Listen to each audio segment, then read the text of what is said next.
I need the nearest phone. You're not calling anyone. Move your hand. Give me your phone. Stay away from him. His phone is under the chair. Keep your voices down. No. Everyone should hear this. Dad, don't let them take you. Stay behind me. I'm recording my statement now. Put that phone away. No. Lock the doors. Can she do that? No one leaves. No evidence disappears. Who do you think you are? Police chief, take his phone. Adult black daughter, your daughter assaulted him. Police chief's daughter, he stole city records. Do you consent to a search? No. Secure it and issue a receipt. You'll get paperwork downtown.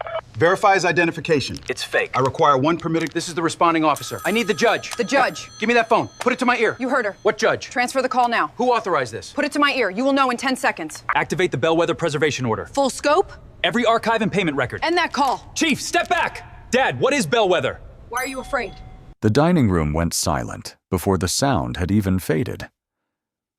Vanessa Crowe, the police chief's daughter, stood over a black man in a plain charcoal sweater, her palm still raised, certain no one at the table would challenge her.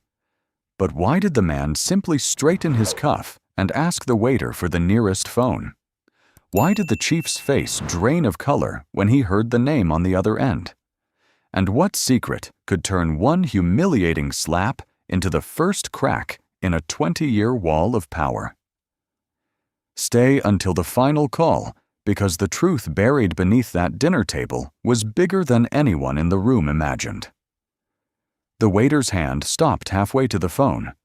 Across the dining room, Vanessa Crowe kept her chin lifted. A crystal glass trembled on its thin stem. No one touched it. The soft vibration was the only sound left after the slap. "Do not give him anything," Vanessa said. Marcus Hale straightened the cuff of his charcoal sweater. One button was gone.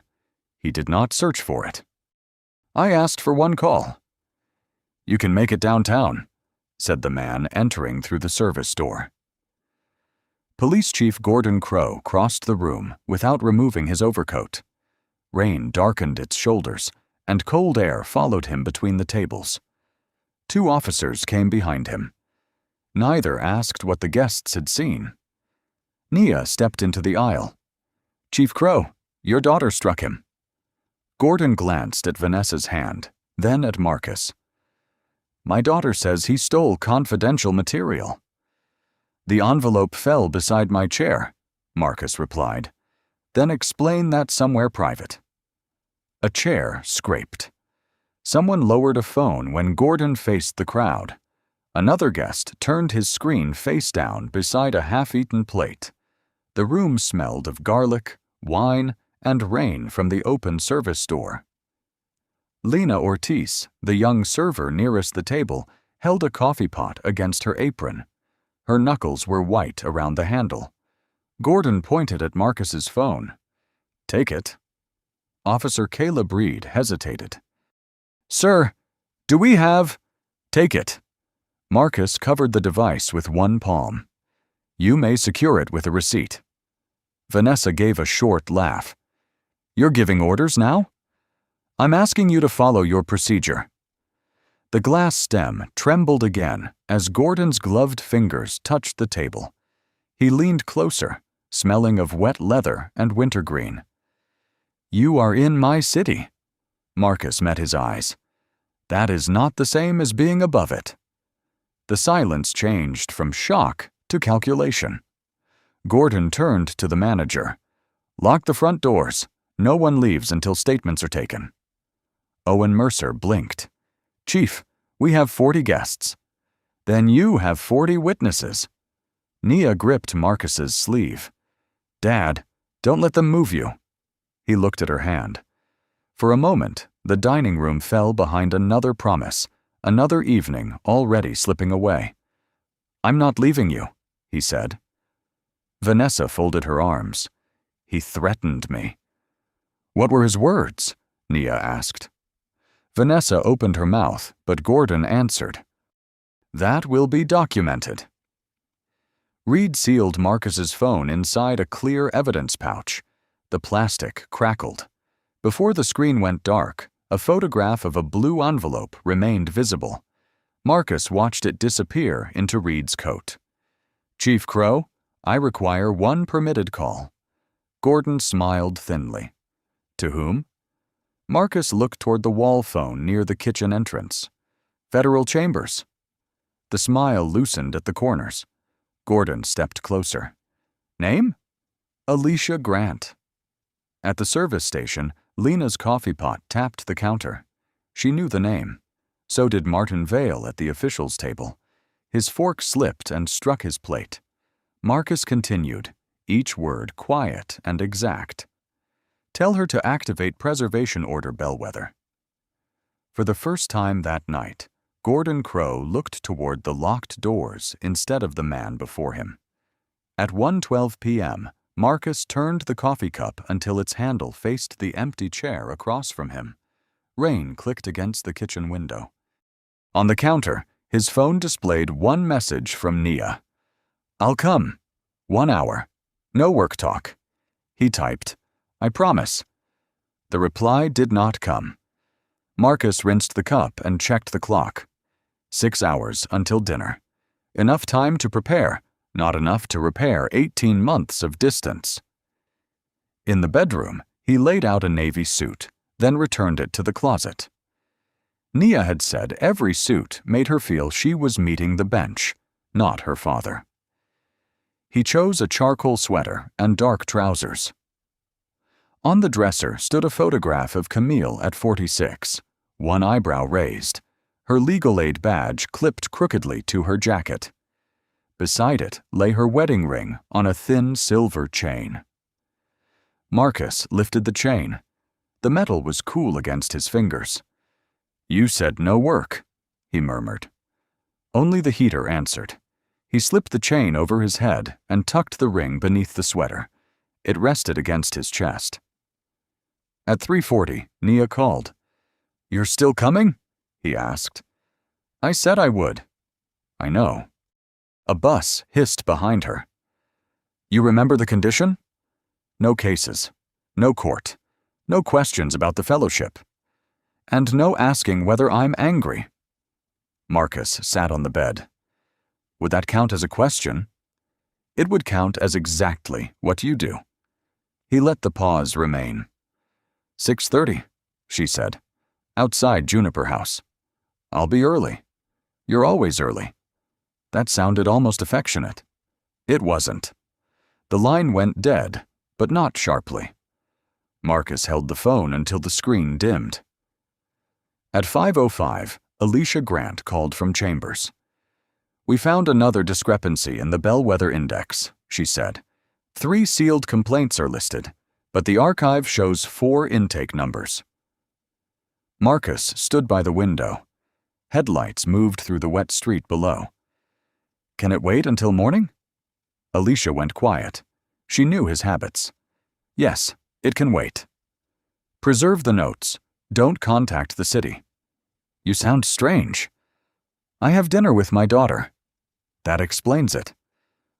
Before hanging up, Alicia added, the missing number begins with CH. Marcus's thumb stopped against the phone. Camille Hale. He looked toward the photograph. The room narrowed around the rain. Tomorrow, he said. You're sure? No work tonight. At 6:18, he stood beneath the awning outside Juniper House. Warm light filled the windows while a private civic dinner gathered near the back. Nia approached with her coat collar raised. She slowed when she saw his sweater. No robe? She asked. I left it at home. No files? He opened his empty hands. Her gaze dropped to the faint outline of the chain. You still wear it? Yes. For the first time, her face softened. Then a black sedan stopped at the curb, and city officials hurried toward the entrance. Nia looked at the doors. 1 hour. Marcus offered his arm, not expecting her to take it. After a moment, she did. Inside, a hostess reached for the reservation book. Name? Hale, Marcus said. Before she could answer, a blonde woman in a cream dress stepped between them and examined him from shoes to collar. Drivers wait near the kitchen, she said. He's with me, Nia said. The blonde woman's eyes moved to her, then back to Marcus. I'm Vanessa Crow. This section is reserved for the commissioner's dinner. Marcus glanced at the brass stand beside her. A white card read, Hail, 6:30, Table 9. So is ours, he said. Vanessa picked up the card. This? Yes. Her thumb bent one corner. Ms. Crow, the reservation was confirmed yesterday. Then someone entered it incorrectly, put them near the service corridor. Nia released Marcus's arm. No, we booked that table. Marcus felt the ring beneath his sweater shift. Nia, you promised not to do that. Do what? Make yourself smaller so everyone else can stay comfortable. A server approached with 2 menus. She was 27, with dark hair in a loose knot and a silver pen behind one ear. I can seat them, she said. Table 9 is ready. Vanessa turned. Lena, the kitchen side. Lena Ortiz looked at the card in Vanessa's hand. The reservation says Table 9. And I'm changing it. Plates clicked. Near the back, men in dark suits laughed around a table marked City Leadership Dinner. Where is the other table? Marcus asked. Lena pointed past a swinging door. Beside the service station. Nia stared at him. You're accepting this? I'm asking where it is. That's not the same thing. Vanessa extended the bent card toward Lena. Handle it? The paper crackled as Lena took it. Her eyes went to Gordon Crow's photograph near the entrance, then back to Vanessa. We can wait 5 minutes, Marcus said. If Table 9 is needed, show us the updated reservation. Vanessa's smile vanished. You don't need to audit the room. I asked for a record. You're a guest. So are they, Nia said, nodding toward the officials. Why are we the ones moved? A couple near the coat check stopped speaking. The man lowered his eyes. His wife lifted her glass but did not drink. Vanessa folded her arms. Because I know who belongs at that table. The words landed softly. Nia's jaw tightened. Marcus touched her elbow. 1 hour, he reminded her. Her voice stayed level. You always say the quiet version hurts less. I know. No, you know how to survive it.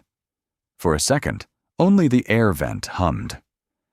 Lena turned the place card over. Table 9 has no conflict. Vanessa stared at her. Excuse me? I checked the book twice. Then check your employment file once. Lena's fingers tightened around the card. Marcus noticed a faint burn mark on her wrist. We'll take Table 9, he said. Vanessa stepped aside, but only half a step. Lena led them through the room. As they passed the officials' table, Marcus heard one man murmur, Crow's daughter runs the room now. Nia sat facing the entrance. Marcus turned her water glass so the clean side faced her. You still do that, she said. Your mother hated lipstick marks. She hated people deciding things for her. He opened the menu. Nia did not. At the host stand, Vanessa tried to smooth the bent card, then slipped it into her clutch. A minute later, she crossed to the city table. Deputy Chief Martin Vale looked up, reached inside his jacket, and placed a sealed blue envelope beside her plate. Martin Vale kept 2 fingers on the blue envelope. Not here, Vanessa said. You asked for the figures before the toast. I asked for discretion. He slid it beneath her napkin. The thick paper carried a stamped reference number. Marcus saw the first line before a server passed. Nia lifted her menu. Please don't. I haven't done anything. You noticed it. I notice most things. That is the problem. Laughter rose from the officials' table. Silverware struck china. Warm air carried roasted garlic from the kitchen, but a cold draft slipped under the service door. Lena returned with water. Your soup will be out in 10 minutes. Vanessa snapped her fingers. More ice. Lena turned too quickly. Her tray clipped a chair. The blue envelope slid from beneath the napkin, struck the carpet, and skidded under Marcus's table. Everyone nearest them saw it. No one moved. Marcus picked it up by the edge and read the stamped line before handing it back. Bellwether 19-CV-4471. The number tightened something behind his ribs. Alicia's missing index began with the same sequence. Vanessa reached for it. "Give me that." It fell beside my chair. "You opened it. The seal is intact." Martin stood. "What did you read?" "The outside." "That material is confidential. Then it shouldn't be carried loose through a public dining room." Nia closed her eyes. "Dad." Marcus placed the envelope between the salt cellar and Vanessa's hand. "I'm returning it." Vanessa did not take it. "Why were you memorizing the number?" "I wasn't. You just repeated it." Martin's smile vanished. "Who are you?" "Nia's father." "That wasn't the question," Vanessa said. Owen Mercer appeared from the host stand, smoothing his tie. His cologne arrived before he did. "Is there a concern?" Vanessa pointed at Marcus. "He interfered with city documents." "The envelope fell," Lena said. Owen glanced toward the officials. "Lena, check the kitchen." "I saw what happened." "Kitchen. Now." The coffee in Marcus's cup had stopped steaming. The blue envelope lay near his hand, its embossed seal catching the amber light. Owen lowered his voice. "Sir, these guests support half the civic programs in Belhaven. I need you not to create difficulties." Marcus looked at him. "Returning lost property is a difficulty?" "You know what I mean." "No. Say it clearly." Owen worked the knot of his tie. Two diners watched over their glasses. "We can move you to a quieter table." Nia pushed back her chair. "We're not moving." Vanessa took the envelope. "Then keep him out of our conversation." Marcus lifted his coffee, tasted how cold it had become, and set it down. "Is that payment file connected to Bellwether?" Martin's chair scraped hard against the floor. Nia stared at her father. "You promised." "I asked one question." "And there it is." She rose and reached for her coat. Marcus stood. "I came for you." "But you never arrive alone," she said. "The work always gets there first." That stopped him more completely than any order in court. Vanessa watched the distance open between them and smiled. Then Martin leaned close to her and whispered, "If he knows that number, get his phone." Marcus heard every word. "If he knows that number, get his phone." Vanessa's voice was low, but the dining room had gone quiet enough for it to carry. Marcus reached for his coat. "Nia, wait." She stopped beside the empty chair without turning. Vanessa stepped between them. "You're not leaving with that device." "My phone is in my pocket." "Then hand it over." "No." Martin Vale moved around the table. "You photographed the envelope." "I did not." "You stared at it," Vanessa said. "That is enough." Lena stood near the service station with a tray against her hip. Owen hovered behind her. Nia faced Vanessa. "Move." "This is a city matter." "This is dinner." "Not anymore." Marcus stepped toward Nia. Vanessa reached for his pocket. He caught her wrist before her fingers touched the fabric and guided her hand away. "Do not touch me," he said. The room seemed to inhale. Vanessa looked at his hand, then toward the officials. "Let go." He released her immediately. For half a second, nothing moved. A spoon struck a saucer. In the kitchen, a timer began to chirp. Then Vanessa slapped him. The sound cracked across the room. Marcus's head turned slightly. The nearest crystal glass trembled on its thin stem. His cuff snagged on the table edge, and a black button tore loose, rolled through candlelight, and stopped between two white plates. No one spoke. Nia's face emptied. "Dad?" Marcus touched his cheek once, then straightened the torn cuff instead of looking at Vanessa. Lena set down the tray. I saw that. Owen caught her elbow. Stay out of this. She hit him. He grabbed me, Vanessa said. You reached into his pocket, Nia replied. Martin raised both palms. Everyone calm down. Marcus bent for the button. Vanessa planted her heel over it. Don't, Nia said. Vanessa kept her shoe there. He threatened me. What did he say? Lena asked. Vanessa glanced toward Martin. Owen lowered his voice. Lena, go to the kitchen. No. The word changed the room more than the slap had. Vanessa pulled out her phone. I'm calling my father. Marcus looked at Nia. Are you hurt? She stared at him. You're asking me? Yes. Her fingers shook around her coat collar. She could not fasten the top button. At the officials' table, Martin leaned toward the exit. Move the envelope. Marcus heard him. Vanessa ended the call. You're staying.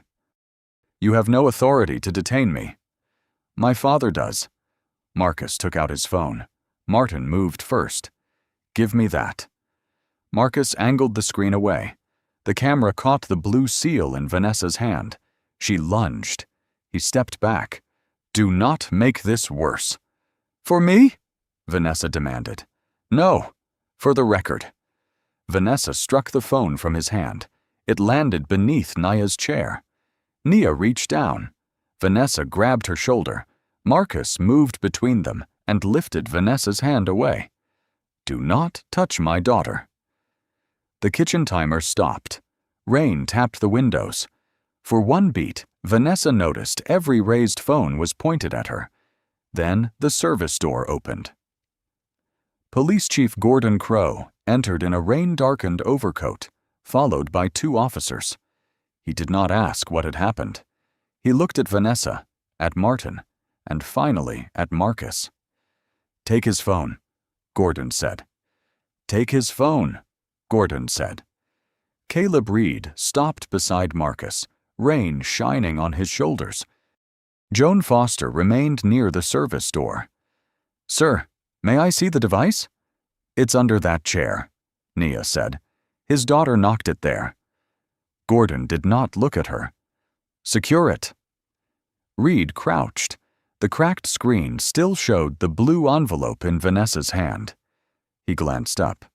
Do you consent to a search? No. Preserve it, document where it was found, and issue a receipt. Vanessa laughed. He thinks he's running the scene. He knows the rule, Joan said. Gordon's eyes moved to her. Did I ask? Reed sealed the phone in a clear pouch. Plastic crackled over the rain. Receipt, Marcus repeated. You'll get paperwork downtown, Gordon said. Nia stepped closer. He hasn't committed anything. He interfered with restricted records. The envelope fell. Martin Vale tucked it beneath his jacket. That's not what I saw. Lena lifted her chin. It's what I saw. Owen caught her elbow. The coffee pot tapped the counter.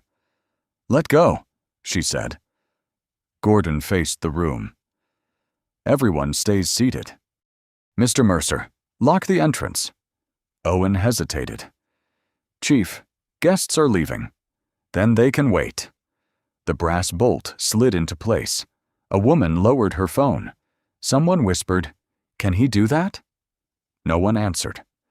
Gordon pointed toward the service corridor. Move him. Reed kept his hands at his sides. Would you come with us, sir? On what basis? We'll sort that out privately. That isn't a basis.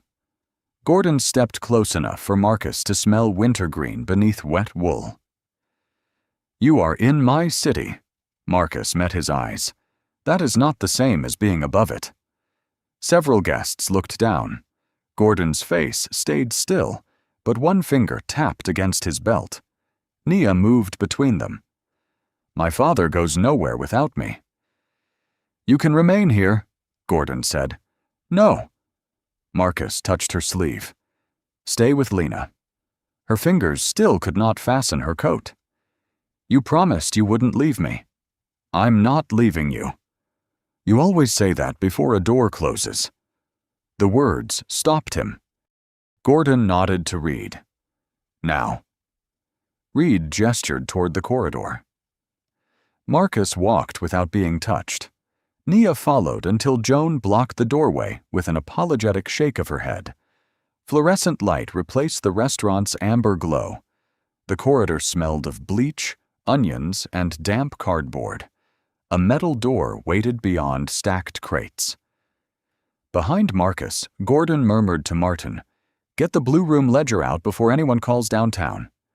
"The old key is missing," Martin whispered. Lena, just inside the dining room, heard them. Her eyes dropped to something brass beneath a folded napkin. She bent as if retrieving a spoon and closed her hand around a key. Gordon opened the metal door. "Inside." Marcus paused. "Chief Crow, I am requesting counsel and one permitted call. You'll call when I decide." Joan shifted near Nia. "Chief, policy requires—" "Policy does not run this room." Marcus entered the cramped storage office. Reed stayed by the door, his jaw tight. Gordon looked back toward Martin. "Make sure the archive is clean." Then the door closed, leaving Nia outside and Lena holding a warm brass key no one else had seen. The metal chair scraped when Marcus sat. Reed stayed beside the door, the evidence pouch hanging from 2 fingers. The cracked screen was black, but the blue envelope's image remained between them. "Hands where I can see them." Marcus rested both palms on the table. The office barely held 4. Cold air leaked from a vent. A fluorescent tube buzzed, dimmed, then steadied. Beyond the wall, plates clattered. Gordon entered with Joan. "Name? Marcus Hale. Occupation? You have my identification. I asked you." Marcus looked at Reed. "Was it logged?" "Not yet. Log it first." Gordon opened the wallet. His eyes crossed the federal seal. "This is counterfeit." Joan leaned closer. "Chief, it has verification markings." "It has printing." Nia's voice came through the door. "Call the number on the back." Gordon shut the wallet. "You don't run my officers." Marcus's watch touched the restraint near his wrist. The metal felt colder than the room. "Verify the credential." Vanessa entered. "He grabbed me and tried to steal city records." "You reached into his pocket," Joan replied. Vanessa turned. "Were you there?" "I saw the last part." "Then you saw enough." Gordon picked up the restraint. "Stand." Marcus remained seated. "Am I under arrest?" "You are being detained." "For what offense?" "Interference, theft, assault, if my daughter chooses." Marcus rose. "Document the time." Reed checked the clock. 7:14 p.m. "Document that I requested verification, counsel, and 1 call." Reed's pen hovered. Gordon held out his hand. "Give me that." Reed did not. Only the fluorescent tube spoke. Then Gordon fastened the restraints around Marcus's wrists. The cold edge pressed against his watch, stopping the second hand between 2 marks. Outside, Nia struck the door once. "Dad?" "I'm here." "You said that before." The words came thin through the metal. Gordon opened the door. "Keep her back." Nia pushed it wider and raised Marcus's credential. "This man is a federal judge." Vanessa laughed. "And I'm the governor." "Call Chambers," Nia said. Gordon took the card, folded it once, and handed it to Martin. "Bag the forgery." Martin obeyed too quickly. Marcus watched the crease cross the seal. "That card is federal property." "So is every lie people print at home." Joan's mouth tightened. "Verify before transport." "We're not transporting him yet." The last word changed the room. Reed noticed. "Then why restrain him?" "Because I told you to." Nia stepped into the doorway. Her eyes dropped to Marcus's wrists, then the stopped watch. This was supposed to be 1 hour. Marcus could not reach for her. I know. No. You always think you can fix the room after it closes. Vanessa folded her arms. Take her outside. Joan moved, but not toward Nia. She placed herself between Nia and Gordon. We should slow down. Martin's phone vibrated. He checked the screen, and the color left his face. What? Gordon asked. Someone accessed the old intake index. Gordon turned toward Marcus. Marcus had not moved. Outside the corridor, Lena closed her fingers around the hidden brass key. Its teeth pressed a red shape into her palm, and she heard Owen asking who had opened the archive log. The red mark from the brass key was still visible in Lena's palm when she slipped it beneath the storage room door. Nia saw it first. What is that? A key I found under the officials' table. They called it the Blue Room key. Marcus raised his restrained hands. Bring it closer. Gordon had stepped into the corridor. Reed watched the door. Joan stood beside Nia, blocking Vanessa's view. Lena pushed the key across the cold tile. It stopped beneath a filing cabinet. There's something else, she whispered. Martin left papers on the service cart. Nia lifted a folder through the doorway. It smelled of dust and coffee. A faded label read, Bellwether Intake. Unresolved. Vanessa moved forward. Give me that. Joan raised a hand. No one touches it until it's logged. You work for my father. I work for the department. Nia opened the folder. The first pages were payment summaries. The next carried names under black marker. Then she froze. Dad. She held up a yellowed complaint form. The handwriting leaned left, each capital letter narrow and exact. Camille's handwriting. Marcus said nothing. The tube buzzed. In the kitchen, a tray crashed. The room smelled of bleach and old paper. Read the date. October 14th, 2006. The year Camille stopped using their front entrance because an unmarked car waited across the street. Nia swallowed. It says complaints were removed from the public log and sent to an off-site archive. Staff called it the Blue Room. Vanessa's face tightened. That proves nothing. Marcus held out his hands. Turn the page. Nia did. A coffee stain covered the lower corner. Beneath it, one sentence had been smeared by water or a hurried thumb. If this record disappears, Chief Crow authorized the removal. Marcus leaned close. His thumb stopped on the blurred line. He knew that lowercase r from grocery lists, birthday cards, and the note Camille left beside his coffee on her last morning. Nia whispered, You knew she filed this? I knew she was helping families whose complaints vanished. You told me it was routine legal aid work. She asked me not to involve you. I was 9. You were already watching the windows. Nia lowered the page. Did her death have anything to do with this? Marcus felt the ring beneath his sweater. I don't know. It was his first answer that evening without protection around it. Gordon's footsteps returned. Marcus looked at Reed. This document predates tonight. It is in your chief's custody, and it names him. Reed's jaw tightened. I need to call a supervisor. He is your supervisor, Vanessa said. That's the problem, Joan replied.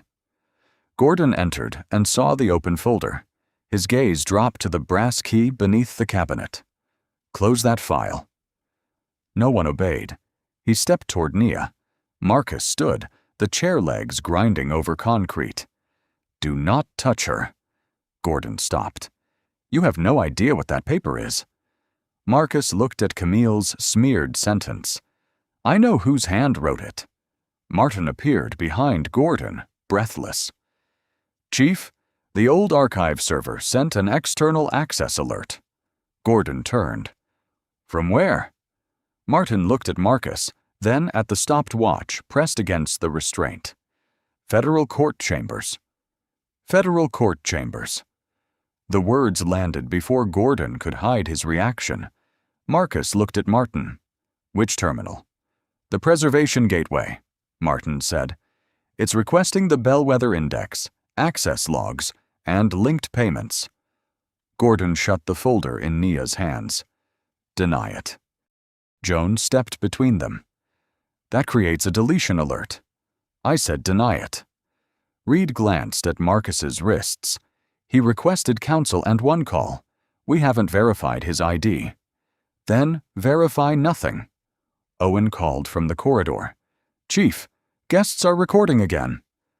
Vanessa moved toward the door. Lena blocked her with the service cart. "Move," Vanessa said. "No." Lena took the brass key from her apron. A telephone number was engraved on its tag. Marcus nodded toward it. "Call that number."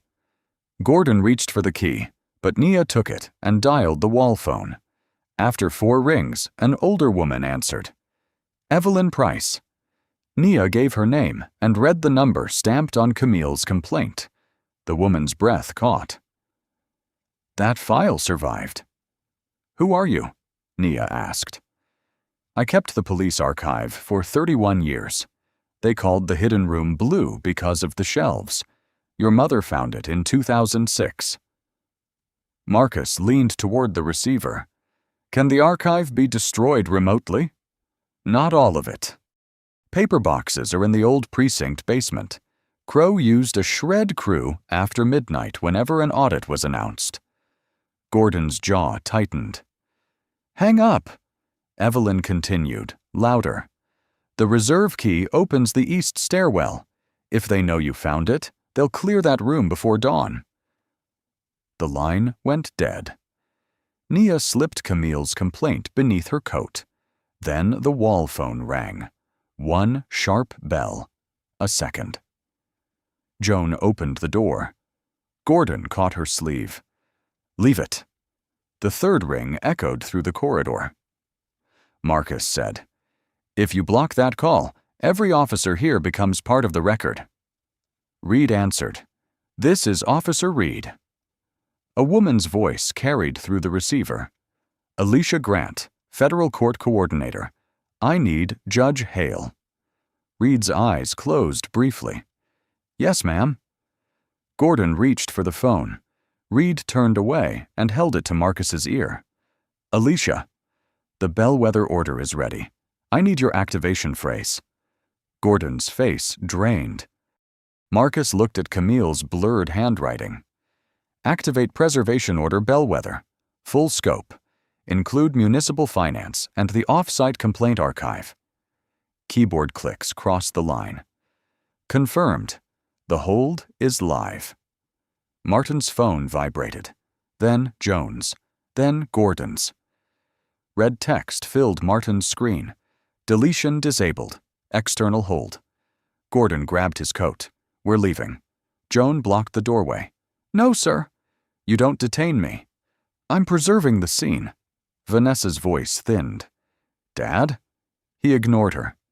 "You have no idea what you opened." Marcus lowered his chin toward the complaint. "I know whose door you kept closed." A heavy knock struck the restaurant entrance.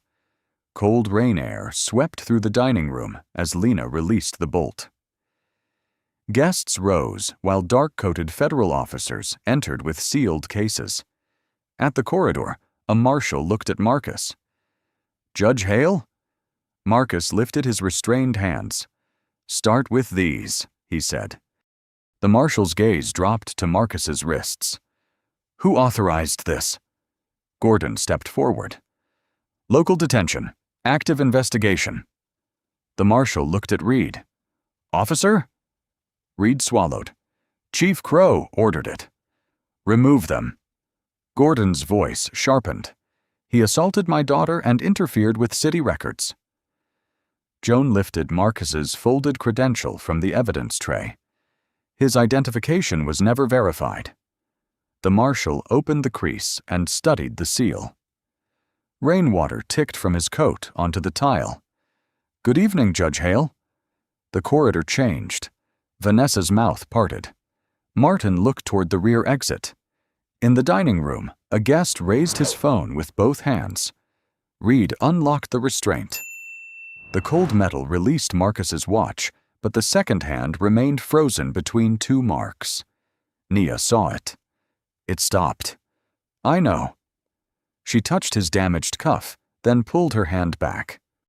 The marshal introduced himself as Theo Bennett, 43 Federal Court Security Liaison. The preservation order is active, Theo said. Municipal servers are locked. A second team is heading to the old precinct. Gordon laughed once. On what probable cause? On a sealed federal order you attempted to obstruct. That order predates tonight? Marcus met his eyes. Yes. Vanessa turned to her father. You said Bellwether was closed. It was. Then why did you tell Martin to clean the archive? Not here. It's already here, Nia said. Theo held out a receipt to read. Every device, document, and key stays in this room until photographed. Martin's phone buzzed. He read the message and went pale. What now? Gordon demanded. The finance server linked the blue envelope to Crow Strategic Communications. Vanessa's firm. Mara Chen entered with a tablet. Payments labeled Community Outreach, she said, passed through 4 city accounts before reaching a private consultancy. Vanessa stepped back. Those were legitimate contracts.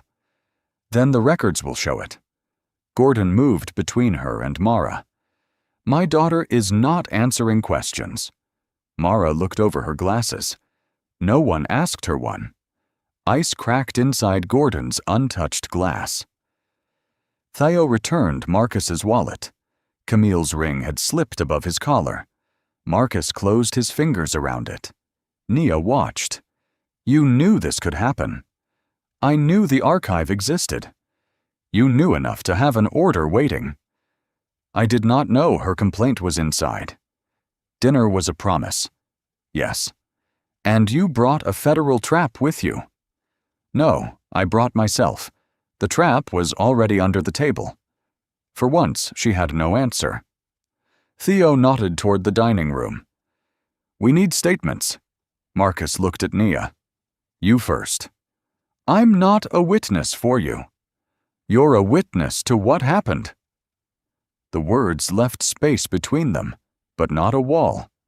Guests stood along the locked entrance while Lena placed the fallen black button in a clean saucer. She offered it to Marcus without speaking. He took it. Across the room, Gordon stared at the blue envelope sealed beneath federal evidence tape. Then Mara's tablet chimed.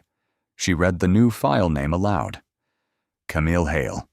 Audio interview, October 16, 2006. The file opened in static. Then Camille's voice filled the corridor. My name is Camille Hale. I am recording this because the intake ledger no longer matches the complaints delivered to this department. Marcus did not move. Nia covered her mouth. The speaker hissed between sentences, carrying a fan, a closing drawer, and someone breathing near the microphone. Mara lowered the tablet. The full recording is stored at the old precinct. Theo checked his watch. The preservation team is there. Then I'm going, Nia said. Marcus looked at her. You don't have to. She left that for someone to hear. 23 minutes later, they entered the abandoned precinct through the east stairwell. The brass key turned with a dry scrape. The basement smelled of damp concrete. A technician swept a flashlight across blue-painted shelves, disappearing into darkness. There, Evelyn Price said from the steps. She was 68, straight-backed, with silver hair pinned by black combs. I numbered every box. Crow changed the labels, but not my pencil marks. The first lid released a pale cloud. Dust rose through the flashlight beam, while hundreds of complaint folders came into view. Nia whispered, How many? Evelyn looked along the shelves. Enough to fill every chair at that dinner. Martin's reserve ledger led them to a steel cabinet. Inside were payment sheets bearing Vanessa's consultancy name, dates matching missing complaints, and notes classifying settlements as outreach expenses. Mara held up one page. These signatures route money through her firm. Vanessa, escorted by independent counsel, shook her head. I never saw those codes. Gordon stood behind the glass partition. Say nothing. She faced him. You told me the contracts were clean. They were. Then why is my name on a suppression account? He did not answer. A technician opened the final drawer and found a cassette. C. Hale, October 16th, 2006. The recorder clicked. Camille's voice returned, clearer now. I watched Chief Crow remove 6 complaints from public intake. When I objected, he said the families would never know which door had closed. A second voice entered. Gordon's. Take her statement out before it reaches a judge. Make the loss look clerical. Nia's fingers closed around Marcus's torn cuff. He listened until the tape clicked off. Play the rest, Mara said. No, Marcus replied. Everyone turned. He unclasped Camille's ring from the chain and held it in his palm. One authenticated copy goes to the independent prosecutor.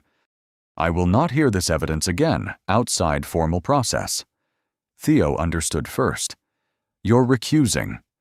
From every judicial decision touching Bellwether, the archive, the city, and Chief Crow. Nia stared at him. After 20 years, you're stepping away? I'm protecting what she left. He signed the recusal notice on a sealed evidence case. The pen scratched loudly in the basement. Gordon remained standing, but his reflection in the glass no longer aligned with him. Evelyn placed Camille's complaint on the first recovered box. Tomorrow, she said, people will ask why none of us spoke sooner. Marcus looked at the blue shelves. Then tomorrow, they should hear from everyone who did. At 9:07 the next morning, every seat in Bellhaven's council chamber was filled except the one marked Police Chief. Cameras clicked beneath the ceiling lights. Wet coats steamed near the doors, carrying rain into the room. Marcus entered without an escort and passed the reserved row for officials. A clerk touched his sleeve. Judge Hale, your seat is at the front. Today I'm a witness. He sat beside Evelyn and Lena on a wooden bench worn smooth by years of waiting. Simone Reed, 36, an investigative reporter with copper-framed glasses, watched him choose the public row. The hearing officer called Lena first. She adjusted the microphone. It squealed, and several people flinched. State what you saw. Vanessa Crow reached for his phone. He moved her hand away. She struck him. Did Judge Hale threaten her? No. Owen Mercer sat behind the city attorneys. Lena found him in the crowd. My manager told me to go to the kitchen. Chief Crow ordered the doors locked and told staff to collect phones. Owen lowered his eyes. Why did you keep the key? The officer asked. Lena opened her palm. The red imprint had faded, but she still rubbed the spot with her thumb. Because everyone important in that room wanted it to disappear. No one moved for a moment. Evelyn took the chair next. Her black combs held her silver hair still. I made a duplicate key in 2006, she said. I told myself I was preserving evidence. Why didn't you report the room? I did. Twice. And after that? My hours were cut. My husband was questioned at work. I put the key in a sewing box and waited for courage to feel safer than silence. A man in the gallery removed his cap. Then Martin Vale approached the microphone carrying a gray drive. His hand shook hard enough to tap the grill. I altered complaint indexes under Chief Crow's orders. Gordon's chair remained empty. Martin swallowed. I also moved payments through accounts tied to Crow Strategic Communications. Vanessa's attorney rose. Objection. The hearing officer answered, "This is testimony, not a verdict. Sit down."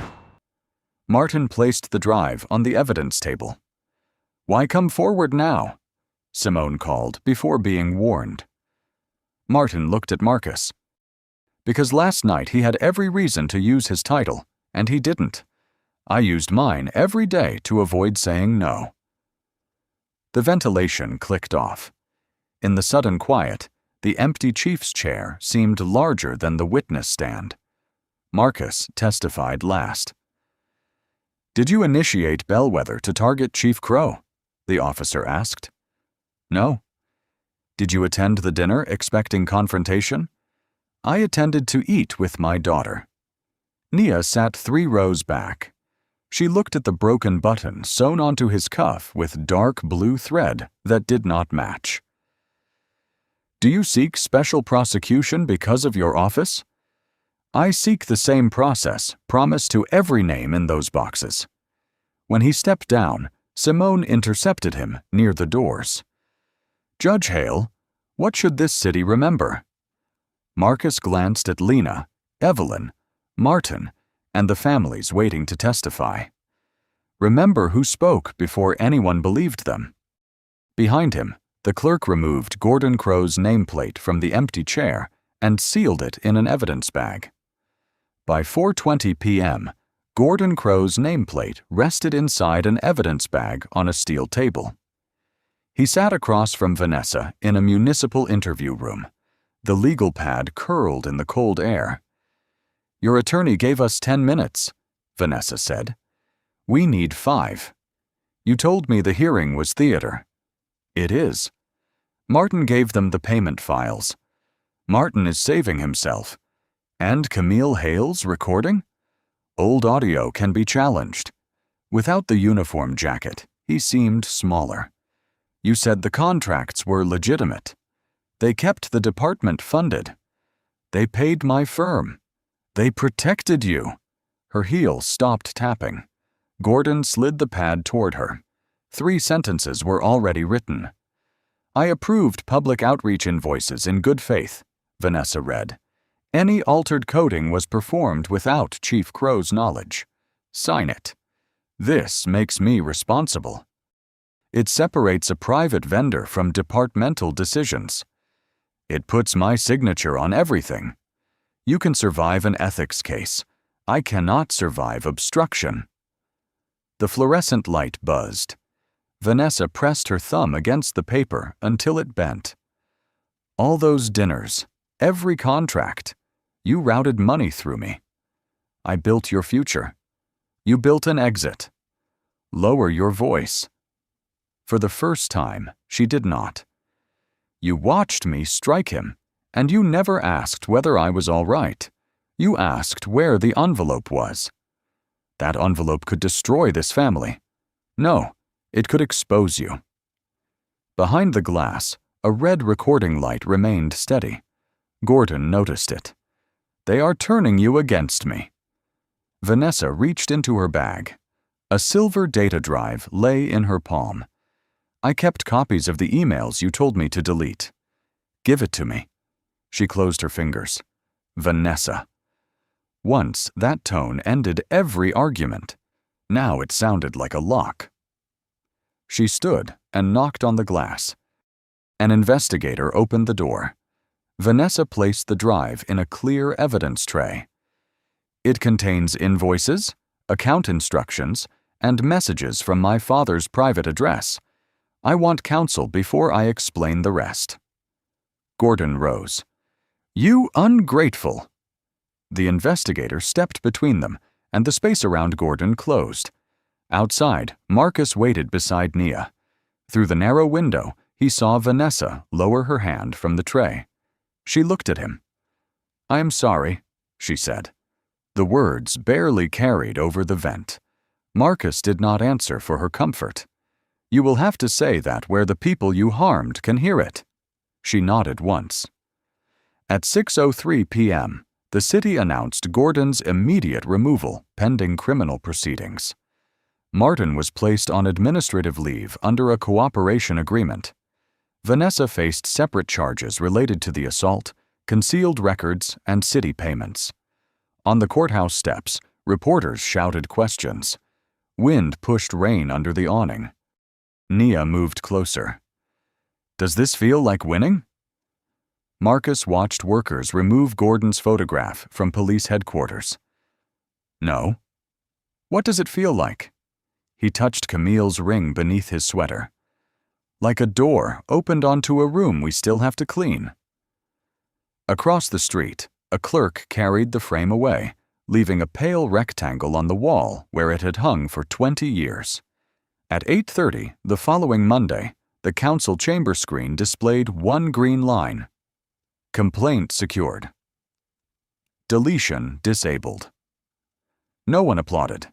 Families filled the rows with folders, softened by years of handling. Some carried photographs. Others had only intake numbers on envelopes. Diane Foster, 55, chair of the Independent Oversight Board, stood at the lectern, reading glasses hanging from a red cord. "This system cannot depend on one honest clerk," she said. "Every complaint now receives a public tracking number, an external timestamp, and an automatic copy outside the police department." A councilman raised his hand. That level of access could damage morale. Evelyn whispered behind Marcus. Morale survived 20 years of locked boxes. Diane continued. "Any attempt to alter or delete a record will alert the state auditor, this board, and the complainant." Nia sat beside her father with Camille's restored statement in a clear folder. "Judge Hale," the councilman said, "would you support naming this reform after your wife?" Marcus leaned toward the microphone. "No."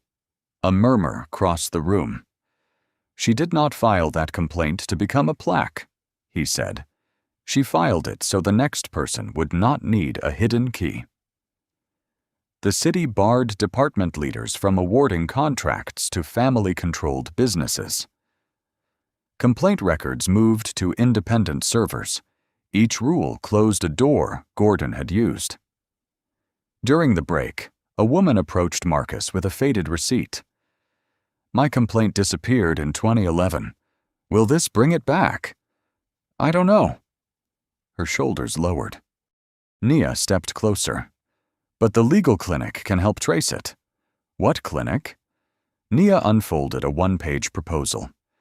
"A free office for people whose files were found in the Blue Room. Records requests, referrals, hearings, all in one place." Marcus read the heading. Camille Community Access Clinic. "You used her name. For the work, not the reform. You planned this without telling me. You taught me announcements can be intercepted." A corner of his mouth moved. By afternoon, the clinic passed with funding drawn from frozen outreach accounts. Lena accepted a role training staff to preserve witness statements. Evelyn agreed to supervise archive reconstruction. Martin appeared by video under counsel. When Diane asked whether complaint indexing had ever been audited independently, he answered, "No, that was the design." At 4:46 p.m., Diane invited Marcus to activate the new portal. He stepped aside. "Not me." He gestured toward the woman with the 2011 receipt. She approached the terminal, hands shaking. Nia placed the mouse beneath her palm. "Type the number." The woman entered 12 digits. The green confirmation returned. Complaint secured. Deletion disabled. She printed the receipt, folded it twice, and tucked it inside her coat. Outside, workers removed the old chief's reserved parking sign. Marcus and Nia watched as the bolts came free. "Dinner Wednesday?" he asked. "1 hour?" "As long as you choose." She looked at Camille's statement beneath her arm. "Let's start with dessert." Behind them, the portal chimed again as another complaint became impossible to erase.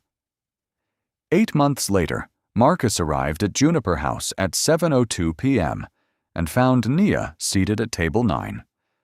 The room had changed. The city photographs were gone. Near the host stand, a brass plaque stated that staff could refuse orders to seize phones, lock exits, or silence witnesses. Lena now supervised evening training. "You're late," Nia said. "By 2 minutes. You used to be early enough to inspect the building." "I'm improving." She smiled despite herself. Marcus sat.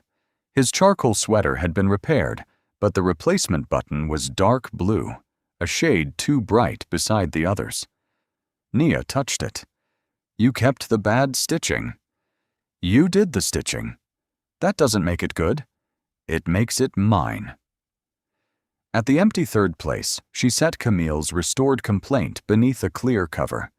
Candlelight warmed the faded handwriting. "Do we need it here?" Marcus asked. "Only tonight." Lena brought 2 menus and placed a sealed envelope beside his glass. "It came through the clinic." Vanessa's handwriting crossed the front. The letter contained no request for forgiveness. Vanessa wrote that she had accepted a suspended sentence, restitution, and 2 years of supervised community service. Her consulting license had been revoked, and she was helping auditors trace the remaining payments. Gordon Crow had been removed permanently and indicted on obstruction and fraud charges. Martin Vale had resigned under a cooperation agreement. Joan Foster led the department's compliance unit. Reed had completed remedial training and testified at every review hearing. Nia watched Marcus fold the letter. "Anything you want to say?" "Not tonight." He placed it beneath Camille's complaint. That morning, the Oversight Board had released its first public report. Every complaint now carried an external timestamp. 37 missing cases had been restored, and 11 families had received new hearings. Evelyn directed the archive project 3 mornings a week, correcting old labels in pencil because, as she told trainees, ink could pretend certainty. At the Camille Community Access Clinic, the woman with the 2011 receipt had framed her confirmation page. Lena taught witnesses to record names before fear blurred them. Simone Reed's reporting prompted 2 neighboring cities to adopt the same preservation system. A waiter cleared the dinner plates. "Dessert?" he asked. Nia looked at Marcus. "You're not leaving?" "No." "No emergency call?" He turned his phone face down. "Not this time." The waiter returned with 2 spoons. The third place remained empty, lit by the candle beside Camille's statement. Nia slid 1 spoon toward her father. "Mom would have corrected your testimony." "She corrected everything." "She would have liked the clinic." Marcus touched the ring on its chain, now resting above his sweater instead of hidden beneath it. "I hope so." Nia reached across the table and straightened the bright blue button on his cuff. Around them, glasses touched softly. Doors opened without permission, and no one lowered their voice when Lena passed. Marcus lifted the first spoonful, but Nia stopped him. "What? You waited 8 months for this." "For dessert?" "For us." He set the spoon down. "I should have come sooner." Nia nodded. "You came." The candle burned beside the empty chair until there was nothing left to hide. Have you ever witnessed someone's dignity being dismissed because others assumed they had no power? Share what happened in the comments, especially if one quiet decision changed the outcome. Pass this story to someone who believes justice is not only about punishment, but also about fixing the doors, records, and rules that allowed harm to continue. Subscribe for more stories about accountability, quiet resilience, and people who turn painful moments into lasting change. These stories remind us that witnesses matter, records matter, and speaking at the right moment can protect someone who has been ignored for years. Thank you for staying with Marcus and Nia until the final table was set.